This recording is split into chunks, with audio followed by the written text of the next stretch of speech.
तो आज हम जिस मूवी को एक्सप्लेन करने वाले हैं उस मूवी में हमको मालूम चलेगा कि रस्सी जल गई पर बल अभी तक नहीं गया। इस मुहावरे को आप लोग आगे जाकर समझ जाओगे। तो मूवी स्टार्ट होती है जहाँ पर हमको एक अधेड़ उम्र के दादाजी दिखाए जाते हैं। इनका नाम होता है ली होते हैं एक राइटर और पहले वो यूनिवर्सिटी में लेक्चर भी देते थे और अब वो अपने घर में अकेले ही रहते हैं और उनको ये रियलाइज होता है कि अब वो यंग नहीं रहे, वो काफी बूढ़े हो चुके हैं और वो अपने पूरे कपड़े उतार के अपनी मर्दानगी की पहचान देखते हैं जो कि कहीं विलुप्त हो चुकी है। अब अगले सीन में हमको एक और आदमी दिखाया जाता है। इसका नाम होता है जी भी एक राइटर होता है और अपनी बुक के जरिए काफी पॉपुलर भी। जी आता है ली के घर पे। दरअसल जब जी यूनिवर्सिटी में था तब ली ने उसकी काफी हेल्प करी थी और अब जी ली के यहाँ पर आता है और उनका खाना पीना बनाता है। अब ऐसे ही हमेशा की तरह जी और ली घर पर आते हैं। तब वो देखते हैं कि उनके घर के बाहर एक लड़की मजे से सो रही होती है और जब ये लड़की उठती है तब कहती है कि मैंने यहाँ पर कुर्सी देखी और मैं आकर सो गई और वो ऐसा कहकर वहाँ से चली जाती है। इस लड़की का नाम होता है यून। पर यून को देखकर ली को कुछ होने लगता है। वो जब तक वहाँ से चली नहीं जाती जब तक वो उस पे नजर गड़ाए होता है। अब जी ली के लिए ब्रेकफास्ट बनाता है और ये ब्रेकफास्ट इतना स्वादिष्ट होता है कि एक बार खाने के बाद ली उसको नहीं खा पाता। अब रात में ली और जी पैक मार रहे होते हैं। तभी जी उसको उस लड़की के बारे में बताता है यून कि वो लड़की हमारे यहाँ पर काम करना चाहती है। वो आपके लिए नाश्ता बनाएगी और घर की पूरी साफ सफाई करेगी और ली उसको परमिशन दे देता है। वो उससे कहता है कि अगले शनिवार से वो हमारे यहाँ काम पर आ सकती है। और अब यून अपना काम स्टार्ट कर देती है। वो झाड़ू पोंछा बर्तन सब कुछ करती है और ली उसको शुरू में पूरा इग्नोर करता है, उसकी बातों का रिप्लाई भी नहीं देता। दरअसल यून एक चुलबुली टाइप की लड़की होती है क्योंकि वो सिर्फ 17 साल की है और उसके मन में हर चीज को लेकर काफी सवाल है और जब वो सफाई करती है तब ली को लगती वो बवाल है। वो जानता है कि यून काफी छोटी है पर यून को देख के उसकी प्यार की भावनाएं उत्पन्न होती हैं और जब एक बार यून गलती से कोई सामान गिरा देती है तब ली उसकी पूरे मन से हेल्प करता है। वो उसका आधा काम करने लगता है और यून को ऐसा लगता है कि कहीं मुझको नौकरी से ना निकाल दे। अब यून एक 17 साल की लड़की है तो उसके मन में जो भी सवाल आता वो ली से पूछने लगती और ली भी अब धीरे धीरे करके अपना एटीट्यूड साइड में हटाकर उससे बात करने लगता है। वो अपनी लिखी हुई पोएट्री सुनाता है और वो पोएट्री से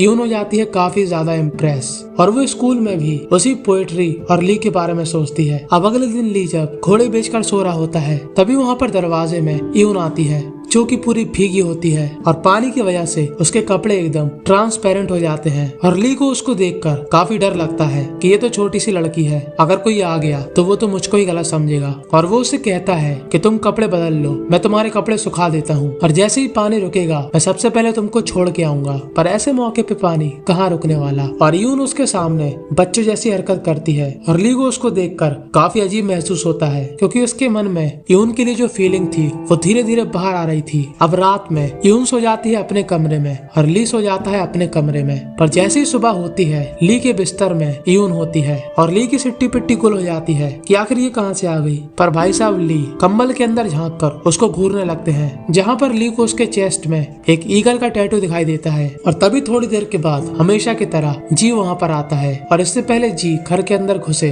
ली वहाँ से निकल के अपनी वर्किंग डेस्क पर चला जाता है और जैसे ही ली यून को ली के बेडरूम में देखता है वो एकदम चौंक जाता है कि आखिर ये यहाँ पर क्या कर रही और वो भी ली के कपड़ों में और इसकी स्कूल ड्रेस उतरी क्यों है। और जब वो नीचे ली के पास जाता है तब वो ली को हिंट देता है कि यून सिर्फ 10th क्लास में है। तब ली कहता है तो मैं क्या करूँ। अब जी उससे डायरेक्ट तो कह नहीं सकता था कि तू अपनी हरकतों से बाज आ जा, कुछ तो शर्म कर ले, वो एक छोटी सी बच्ची है। और अब वो यून से अच्छे से रिएक्ट नहीं करता और तभी वहाँ पर ली यून से कहता है कि मैंने तुम्हारा ईगल का टैटू देखा, वो काफी अच्छा था। तब यून कहती है कि अगर आप चाहो तो मैं आपका ही बना सकती हूँ। पर वो ये नहीं समझ रही थी कि ली उसमें काफी इंटरेस्ट दिखा रहा, पर जी ये समझ रहा था। और ये तीनों बाहर घूमने जाते हैं जहाँ पर जी यून से कहता है कि मैं तुम्हें नौकरी से निकाल रहा क्योंकि अब मेरे पास तुमको देने के लिए पैसे नहीं है। पर यून कहती है कि कोई बात नहीं, मुझे काम पर ली ने रख लिया। और जी को और गुस्सा आती है और जी उसको थोड़ा धक्का दे देता है जिससे यून का आईना बाय बाय टाटा गुड बाय गया,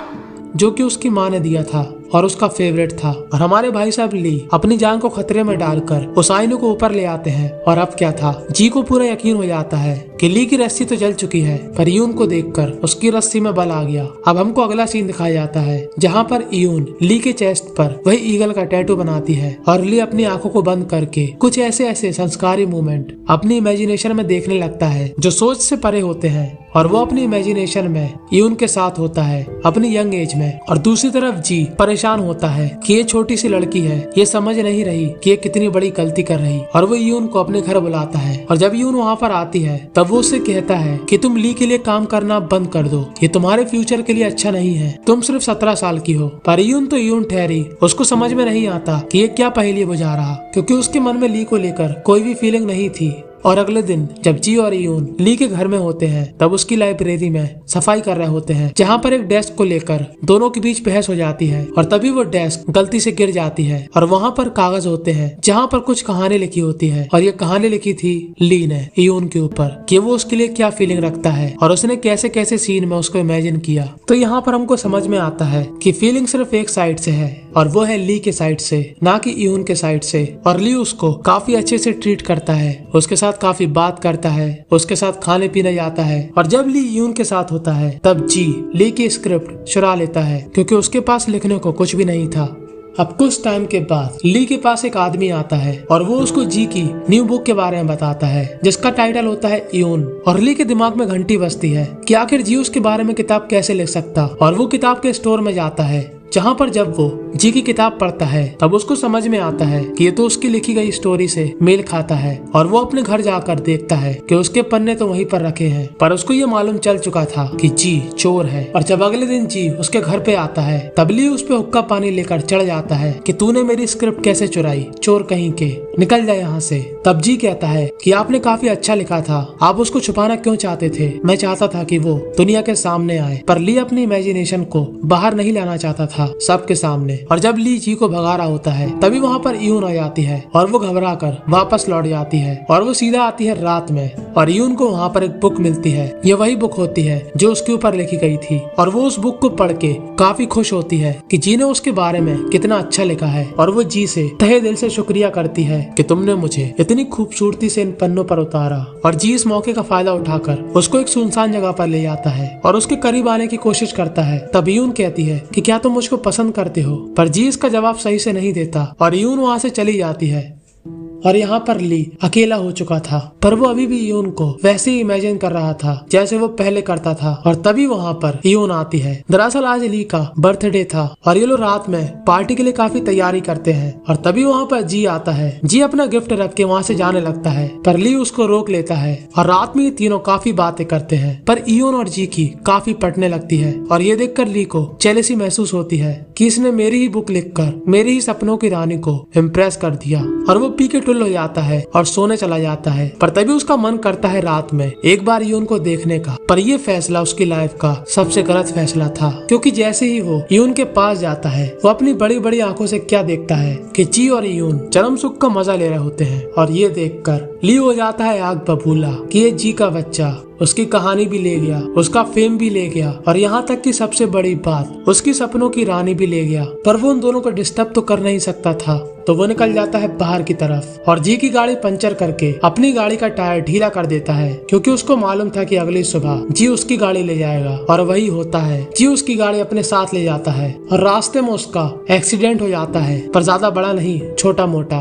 और जब वो गाड़ी ठीक करवाने जाता है तब मैकेनिक उससे कहता है कि तुम्हारा टायर किसी ने जानबूझकर खोला था। और वो समझ जाता है कि ये हरकत ली ने करी, क्योंकि और किसी को उससे क्या प्रॉब्लम होगी। और अब जी भी आग बबूला हो जाता है और वो जाता है ली के पास अपनी गुस्सा उतारने। पर रास्ते में उसका राम नाम सत्य हो जाता है, क्योंकि उसका इस बार काफी खतरनाक एक्सीडेंट होता है और जी की कहानी यहीं पर समाप्त हो जाती है। और जब यून को मालूम चलता है कि जी अब मर चुका है तो वो काफी दुखी हो जाती है, क्योंकि यून उससे उस बुक की वजह से काफी प्यार करने लगी थी। और अब वो उसकी याद में उसकी बुक पढ़ती है, पर तभी वो उस बुक के कुछ वर्डों को नोटिस करती है और उसको रियलाइज होता है कि ये बुक तो ली ने लिखी है, क्योंकि ऐसे ही शब्द ली ने मुझसे कहे थे। और वो एक फ्लावर लेकर ली के पास जाती है उसको थैंक यू बोलने के लिए कि उसने उसके बारे में इतनी खूबसूरती से लिखा। पर जब वो घर में पहुंचती है तब उसका घर पूरा बिखरा होता है और वो ली के पास चुपके से जाकर उस फूल को रख देती है। वो उससे कहती है कि आपने मेरे बारे में जो भी सोचा मुझे उससे कोई भी प्रॉब्लम नहीं, पर जैसा रिश्ता आप मेरे से चाहते हो वैसा रिश्ता मैं आपसे चाहती नहीं। और ये कहकर वो वहाँ से चली जाती है